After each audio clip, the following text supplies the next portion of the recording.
Imagine you post something online, a photo, a reel, a thread, and someone comments, "This is derivative, you clearly haven't read enough." Annoying, right? Now imagine that person is so consistently, devastatingly correct that within a decade, universities across the world are restructuring how they teach literature based on his opinions.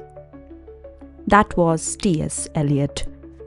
Not just a poet, not just the man behind The Wasteland, but arguably the most powerful literary critique of the 20th century. Someone whose essays didn't just describe literature, they redefined how we think about it. Today, we are breaking down Eliot as a critique, his big ideas, his controversial arguments, and why they still matter. So stay with me. So let's talk about the man behind the essays. Thomas Stearns Eliot was born in St. Louis, Missouri in 1888. He was the youngest of 7 children. He went to Harvard, got his bachelor's and master's degrees, and then pursued a PhD in philosophy, writing his dissertation on the British philosopher F.H. Bradley. His research took him to Germany, then to Oxford, and then war loomed, plans changed, and Eliot simply stayed in England permanently. Think of it like going on a semester abroad and just never coming back. Except he went on to become one of the defining voices of English literary culture. His teachers mattered enormously. At Harvard, he studied under the philosopher George Santayana and the humanist Irving Babbitt. They were both deeply skeptical of Romanticism, deeply committed to classical discipline. That outlook would shape everything Eliot wrote as a critique. He also immersed himself in French literary criticism and symbolism, and it was his friend Ezra Pound who perhaps described him best. Eliot, Pound said, has trained and modernized himself entirely on his own. A self-made intellectual working across languages and traditions to forge something entirely new. Before we go into the big essays, it helps to understand what kind of critical writing Eliot produced. He worked in 2 modes. The first was what we might call big picture criticism, essays wrestling with broad questions. What is tradition? What does a critique actually do? What makes poetry poetry and not just emotion written down? These are the essays where Eliot is essentially laying down the rules of the game. The second mode was close engagement with specific writers, Donne, Hamlet, the metaphysical poets. Here Eliot rolls up his sleeves and gets into the actual texture of literature. His most important essays include Tradition and the Individual Talent from 1919, Hamlet and His Problems from 1920, The Metaphysical Poets from 1921, and The Function of Criticism from 1923. We will work through each of these. Beginning with Tradition and Individual Talent. This is the essay that made Eliot's reputation as a critique. First published anonymously in a London magazine called The Egoist in 1919, and then collected in The Sacred Wood a year later, this is where everything begins. And it begins with a provocation. At the time, the dominant idea in literature, inherited largely from the Romantics, was that originality is everything. A great poet breaks from the past. A great work is new. Tradition is what you escape from. Think about how we still talk about artists today. We praise someone for being ahead of their time. We celebrate the artist who does something no one has ever done before. That whole way of thinking, Eliot says, is wrong, or at least incomplete. His argument is almost the opposite. You cannot be truly original without first deeply understanding tradition. Individuality isn't something you assert against tradition. It emerges from tradition once you have genuinely absorbed it. He puts it this way, and this is one of his most famous lines. Tradition and the individual talent argues that individuality is not separate from tradition, it is an expression of it. Think of jazz musicians. The greatest jazz improvisers, Miles Davis, John Coltrane, they didn't just pick up an instrument and freestyle from nowhere. They had absorbed decades of musical tradition so deeply that their departures from it meant something. The deviation only lands because of everything that came before it. That's Eliot's point. At the heart of this essay is a concept Eliot calls the historical sense. He argues that a serious poet must possess a very specific kind of awareness. Not just knowledge of the past, but a felt sense of it as living and present. Here is how he describes it. The historical sense involves a perception not only of the pastness of the past, but of its presence. The historical sense compels a man to write not merely with his own generation, in his bones, but with a feeling that the whole of the literature of Europe, from Homer and within it the whole of the literature of his own country, has a simultaneous existence and composes a simultaneous order. Now that's a dense sentence, so let me translate it into something more familiar. Imagine you are a chef. A truly great chef doesn't just know the recipes that are trending right now. They carry inside them the entire history of cuisine. Classical French technique, ancient spice roots, regional traditions from a dozen cultures. And all of that is present in every dish they create. Even when they innovate, they are innovating from something. That's what Eliot means by the historical sense. The whole of literary history, Homer, Dante, Shakespeare, all of it exists simultaneously for the true poet, not as dusty archive material, but as living presence. And crucially, Eliot says the sense cannot be inherited. It can only be acquired through hard labor. No shortcuts, no inheriting genius from your teachers. You earn it. He also adds with characteristic wit, someone said the dead writers are remote from us because we know so much more than they did. Precisely, and they are that which we know. It's a brilliantly sharp reversal. We think we have surpassed the ancients. Eliot says no, they are our knowledge. We don't stand above Homer. Homer is inside us. One more important point from this essay. Eliot doesn't see tradition as a fixed, frozen thing, like a museum you visit and admire but don't touch. He has a dynamic conception of tradition. The past shapes the present, yes, but the present also reshapes the past. When a genuinely major new work arrives, it changes how we read everything that came before it. Think about how the arrival of a novelist like Toni Morrison made us reread and reassess the entire tradition of American literature. New work doesn't just add to the canon, it reorganizes it. That's Eliot's argument. Tradition is alive, it moves in both directions. Now we come to perhaps the most influential single idea in Eliot's criticism, the impersonality theory of poetry. Here is the basic claim: the personality of the poet doesn't matter.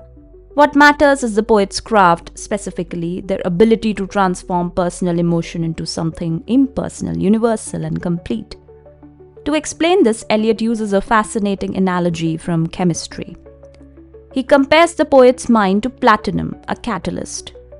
When platinum is introduced into a mixture of oxygen and sulfur dioxide, it causes a chemical reaction that produces sulfurous acid.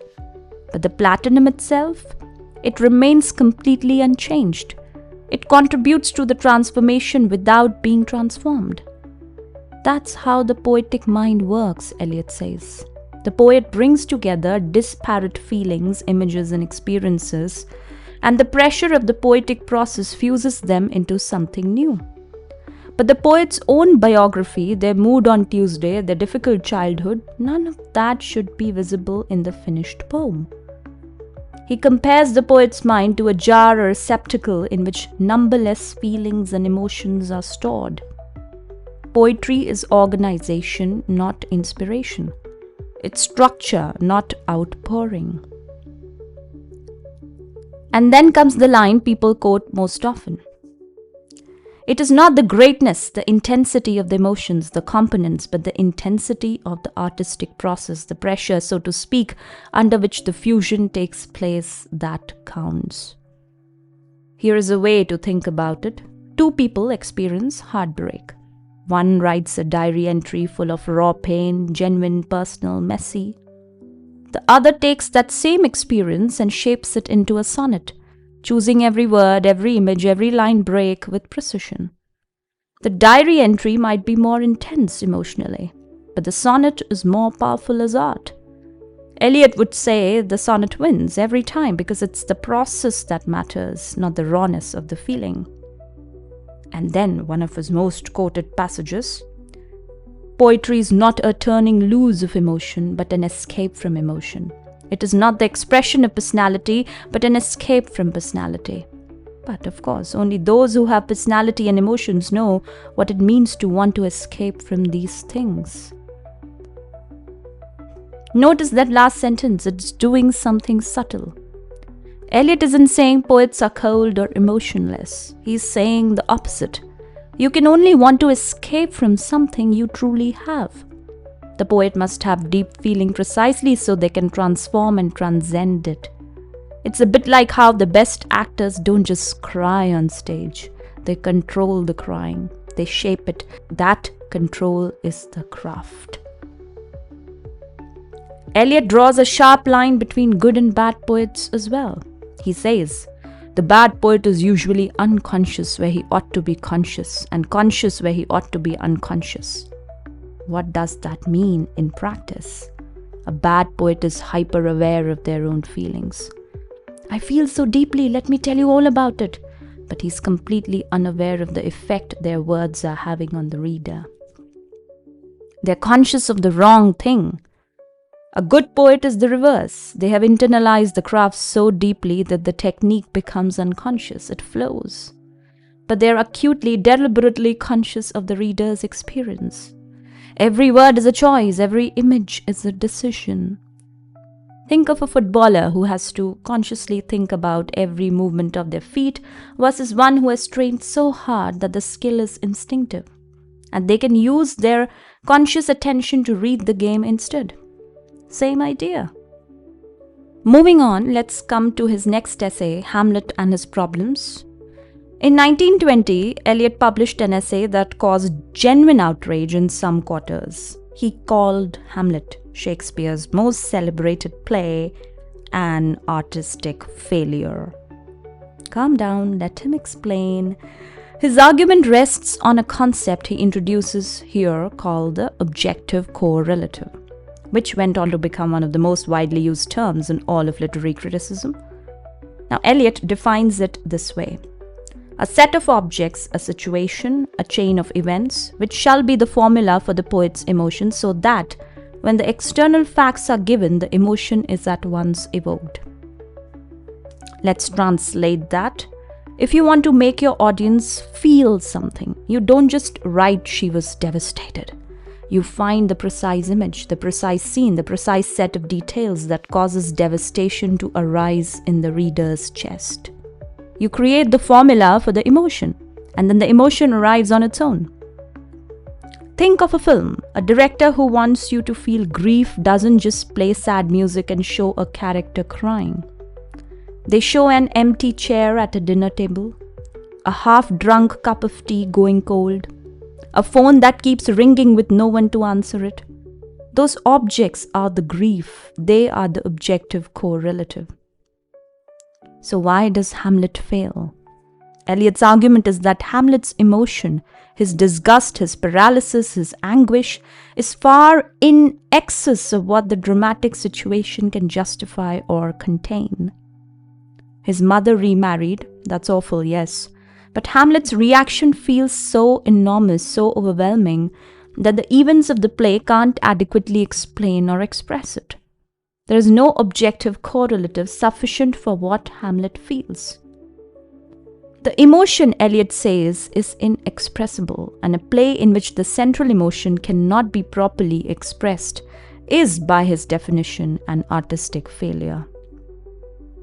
Now, is he right? That's genuinely debatable, and many critics have pushed back hard. but the concept of the objective correlative itself became foundational. Writers and critics still use it today. Moving on to our next essay, The Metaphysical Poets, which came in the year 1921. This essay started as a review of an anthology. It ended up reshaping how an entire generation read 17th century poetry. The metaphysical poets John Donne, Andrew Marvell, George Herbert had been largely out of fashion. Samuel Johnson had famously mocked them for yoking together wildly unlike ideas by violence. They were seen as too clever, too obscure, too intellectual. Eliot's response was essentially, that's exactly what makes them great. He defines metaphysical poetry in terms of what he sees as its central achievement, the unification of sensibility. These poets could think and feel at the same time. For them, an idea wasn't separate from a sensation. To feel something was to think something. Take Donne's famous compass image from a valediction forbidding mourning, comparing two lovers' souls to the two legs of a drawing compass. Look at these lines. If they be two, they are two, so as stiff twin compasses are two. Thy soul, the fixed foot, makes no show to move, but doth if the other do. Now, on the surface, that sounds cold, even mathematical. Lovers compared to a geometry instrument? But Eliot says this works. The intellectual conceit doesn't undermine the feeling, it deepens it. The precision of the image makes the emotion more exact, more resonant, not less. It's a bit like how a scientist writing to a loved one might say something like, "You are the constant in my every variable." And somehow that precision makes it more moving, not less. But here is where Eliot turns historical detective. He argues that something went wrong in English poetry in the late 17th century. Thought and feeling, which had been unified in the metaphysical poets, got pulled apart. He calls this the dissociation of sensibility, and he blames it primarily on the dominance of Milton and Dryden. After them, he argues poets could feel or think, but rarely both at once, and rarely simultaneously. Tennyson could feel beautifully, but thought in a vague, unfocused way. Other poets became cerebral at the cost of emotional life. The two faculties drifted apart like continental plates, and we have been living with that split ever since. Think of how we often divide people today. She's very logical versus he's very emotional, as if these are opposites. Eliot is saying that's a cultural wound, not a natural human condition. The metaphysical poets didn't experience that split, and that's why their work has such energy. The result of dissociation? Bad poetry. Poetry that feels but doesn't think, sentimentally vague. Or poetry that thinks but doesn't feel, it's dry, academic. The greatest art, Eliot insists, does both. Moving on, we will talk about the function of criticism now, which came in the year 1923. So by 1923, Eliot turned his attention to a basic but surprisingly complicated question. What is a critique actually for? This essay was partly a response to the Romantic critic John Middleton Murray, who had argued that criticism ultimately comes down to personal instinct, your inner voice. Eliot found this dangerously vague. His answer is much more demanding. For Eliot, criticism is not self-expression. It's not the critique showing off their sensitivity. The purpose of criticism is the elucidation of works of art and the correction of taste. That's it. The work is what matters, not the critique's feelings about the work. He sets out what an ideal critique looks like, and the list is demanding. The ideal critique must be entirely impersonal and objective. Eliot considered Aristotle the gold standard here, someone who looked at texts with the cool precision of a scientist examining specimens. The critique must not be swayed by emotion, must have deep technical knowledge of how poems are actually constructed, must possess that historical sense we talked about earlier, and must be capable of comparison analysis rather than just declaration. Here's a useful way to think about it. Imagine two film critiques. One says, "I just felt this film in my soul. It moved me deeply and I think everyone should see it." The other says, The director's use of negative space in the third act reverses the visual grammar established in the opening sequence, and this is why the ending lands. Eliot would say, the second critique is doing their job, the first is writing a diary entry. And crucially, Eliot says a critique should not be passing judgment. Their job is to lay out the relevant facts and the relevant comparisons clearly enough that you, the reader, can form your own judgment. The critique clears the ground. You do the concluding. Moving on. After 1927, when Eliot converted to Anglicanism and became a British citizen, his criticism took on a broader, more cultural dimension. In What is a Classic, delivered as a lecture in 1944, Eliot asks what it actually means for a literary work to be a classic. And his answer is fascinating. A classic, he says, is not just a very good book. It is a book that reflects and is produced by a mature civilization. He puts it this way: a classic can only occur when a civilization is mature, when a language and a literature are mature, and when an individual writer of genuine maturity brings all of that together.